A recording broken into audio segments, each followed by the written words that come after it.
Welcome back to Money Matters. The US national debt just hit a staggering $38 trillion, but who does the US actually owe all this money to? Today we're breaking down the numbers in a clear, no-nonsense way. Let's dive in. First, the big picture. The $38 trillion is split into two chunks. About $7.6 trillion, or 19.9%, is intragovernmental, money the government owes itself like Social Security and Medicare trust funds. The remaining $30.4 trillion, or 80.1%, is public debt, owed to external investors. That's where things get interesting. Let's start with the public debt. Foreign investors hold $9.2 trillion, or 24.1% of the total debt. The top player, Japan, with $115 trillion, that's 3% of the total. The UK follows at $899 billion, then China with $731 billion.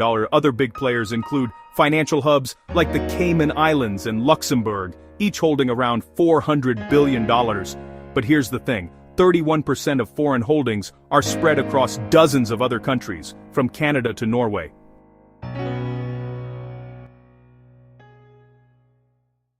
Now, back home, the US Federal Reserve owns about $4.2 trillion, 11.1% of the total debt. They buy treasuries to manage monetary policy. US mutual funds, they're huge, holding $4.7 trillion or 12.4%. State and local governments like pension funds hold $3.4 trillion, that's 9.1%. Then you've got banks, insurance companies, and other US investors owning another $7.9 trillion combined.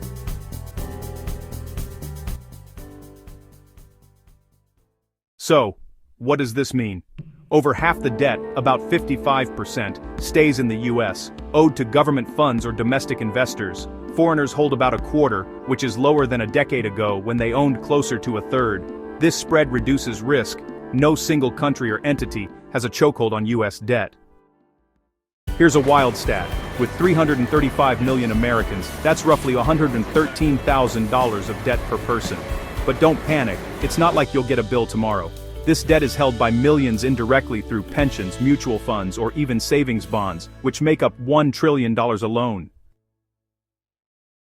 Key takeaway: the US debt is massive but widely distributed. Domestic players like the Fed and mutual funds carry the biggest load, while foreign holders like Japan and China play a smaller role than you might think. The system's complex, but it's built to keep the economy humming. That's the breakdown. Curious for more? Drop a comment, like, and subscribe for your next dose of Money Matters. Until next time, stay financially curious.